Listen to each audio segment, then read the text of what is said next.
Hello everyone and welcome to Cracklex. The movies that came out nowadays are feast for the eyes. Hollywood special effects artists are building things from scratch, while actors and some people risked it all for the perfect shot. Meanwhile, new breakthroughs in CGI and animation helped us see the world like we've never seen it before. Here's a behind-the-scenes peek at some of the films. Tatiana Maslany, who is only 5'4" tall, is also wearing a cutout to make her appear to be She-Hulk, who is 6'7" tall. She stood on a raised platform in these shots, just like in the BFG, and occasionally sat on a cushion. When making a performer taller, you must also address other issues in addition to eyeline. She-Hulk isn't seated next to someone in this walking shot, but B discovered another problem. Tatiana's actual stride was too short for She-Hulk's longer legs. She-Hulk moved 7 steps in place of Tatiana's 10. Retargeting, also known as character mapping, can help with it. At this point, the VFX artists use the animated character to apply all of the facial expressions and movements captured by the performance capture cameras. DVT software nuance is required to fill in the gaps when the character is a different size, like when translating actor Sam Worthington's posture over his Navi body in Avatar or transforming Andy Serkis into Caesar in the Planet of the Apes trilogy. If he is quadruple, you must ensure that his 2 feet and the markers at the end of his extended arm are the only things that can be relied upon in this performance. Narrator. To retarget She-Hulk's gait, the filmmakers collaborated with actress Melia Araya.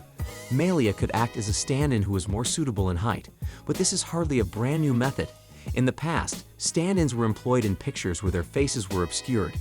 VFX artists were able to replicate Melia's stride and Tatiana's facial capture by having Melia's movements captured on a mocap stage. In addition, Spider-Man needs to save the assistant vice-chancellor from her car, which is perilously close to falling off the bridge. The automobile crossing the bridge, the car slamming through the guardrail, and the car hanging in the air made comprise the full stunt. This necessitated creating an entirely new set. The primary portion of the route was on the ground, but this section was elevated by 20 feet, allowing the car to hang without colliding with anything. To begin moving the car forward, it was first put on a short track. After then, cables were used to direct it as it sputtered out of control. Dan constructed a section of the barrier out of beaded foam and caused the automobile to crash through it. He pre-broke it into tiny pieces after painting it and plastering the borders. To allow the automobile to go through it, he finally put it back together. Later, the vehicle was mounted on a gimbal in position in front of a blue screen to create the illusion that it was actually leaning 90 degrees over the edge. Actress Paula Newsome was able to enter the vehicle while the gimbal was still secure, allowing photographers to record her fearful reactions. The VFX artist found it extremely useful to film her in an upside-down position. She's actually looking at a tennis ball, which was then easily removed in post-production rather than out at Spider-Man. When the first trailer for the Sonic movie was released, it was received with criticism from fans who took issue with the disturbingly lifelike appearance of this Sonic. In response, the VFX artist completely redesigned the character, giving him wider eyes, a more dynamic mouth, and cartoonier limbs and nose to better match the original design from the video games. Almost everyone preferred the new design, even actor and comic Ben Schwartz, who created the Hedgehog. Ben not only provided the voice for Sonic, but also faced motion capture data for the animated character. To give co-stars like James Marsden something concrete to engage with on set, numerous stand-ins for Sonic were deployed, such as a blue stuffy or even a ball on a tripod. Filming underwater required the ability to pick up on the minute details of an actor's performance. The reference video wasn't as authentic because the actor who played Jake in the original movie acted out the parts on a dry set instead of having them shot in a wet style. The water in the way of water seems considerably more authentic thanks to the manner the characters swim through it. Filming hours of footage of the cast performing while submerged was the first step in achieving this. In a tank that was 120 feet long, 60 feet wide, and 30 feet deep, the crew constructed a performance capture volume, and then they constructed another volume immediately on top for scenes where characters jump into and out of the water. The need to construct such a complex set wasn't the only reason this had never been done before. It can be difficult to capture clear underwater video on its own. Consider lighting. Unwanted reflections of various types are produced by water. However, the inherent characteristics of water made even the most modern cameras struggle.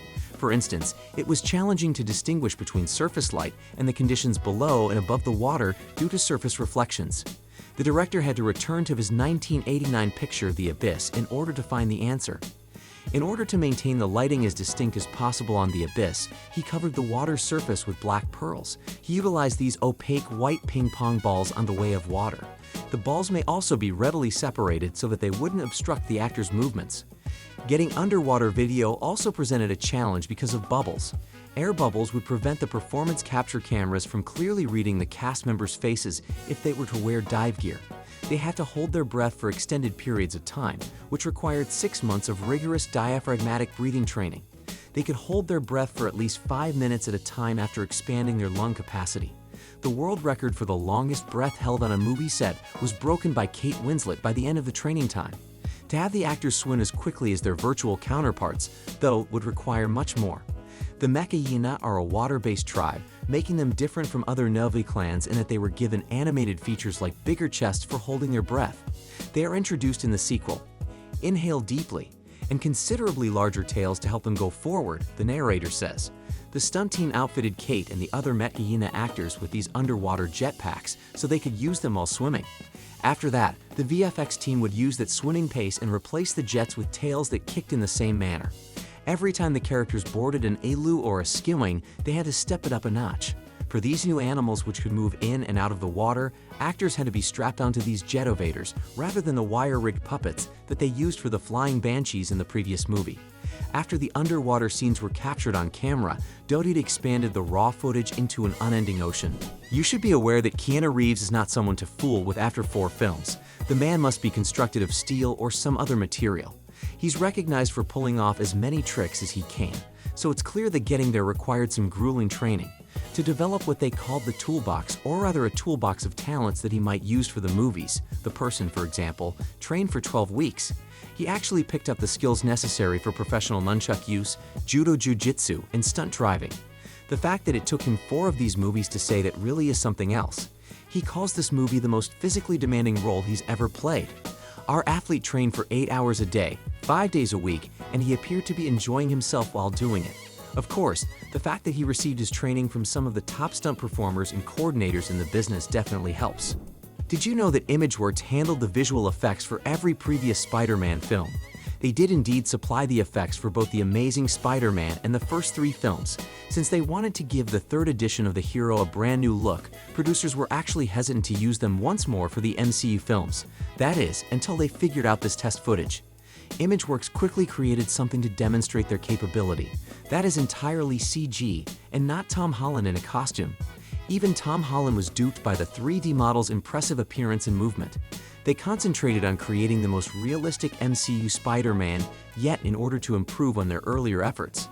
To do this, they examined Tom's movement flaws from unused footage and incorporated them into the animated Spider-Man. The CG Spidey felt much more anchored in reality than any of the previous movies because to moments of doubt or being knocked off balance. Even the on-set costumes need a little bit of digital tinkering, even though some of Spidey's clothes are entirely computer-generated and call for a mocap suit. It may be as basic as eliminating wrinkles to keep the suit looking smooth or as complex as including wear and tear from the dramatic action sequences. One of the most dramatic fights occurs in the first Venom movie's living room scene, in part because to the unfair power dynamic, except when the one really proves to be quite alright on his own due to Venom's might, going 1 against 3 doesn't quite seem fair. In this scene, the CGI plays a critical role in conveying the startling and dramatic transition. As he gradually realized the extent of his ability, Tom Hardy practiced stage combat and practical effects a great deal, which helped him execute the battle so skillfully. To be fair to the CGI, monstrous is a pretty apt description of what we ultimately see as Tom Hardy stares down at his fist as if it were a monster. However, Tom Hardy does appear to be little insane while doing this. Hardy gave each of these situations a complete devotion, especially when he was inhabiting Venom. This is part of what makes the CGI so potent. Thanks to the business frame store, it is clear that the Spider-Man illusion combat was entirely created using digital effects. But how did they make Spider-Man's movements resemble Tom Holland's so much? To add even more authenticity to the sequence, they made sure to film Tom performing the stunts and moving around in a motion capture suit. Later, Zendaya's contribution to the digital sequence was included. Mistress of Evil is a follow-up to the 2014 version of Sleeping Beauty that was told from the viewpoint of the villain. Many characters in this film, including the one who plays the title role, had to learn to fly. Using 2 separate strategies, they were able to pull this off. The first involved hoisting characters in the air using wires, a more practical and conventional technique. The other method was using these 2-pronged forks to hoist Angelina Jolie, who was playing, and the other flying characters. These people you see back here in the blue costumes operating the forks will later be used as CGI backgrounds. A person's body can accommodate the fork on both sides.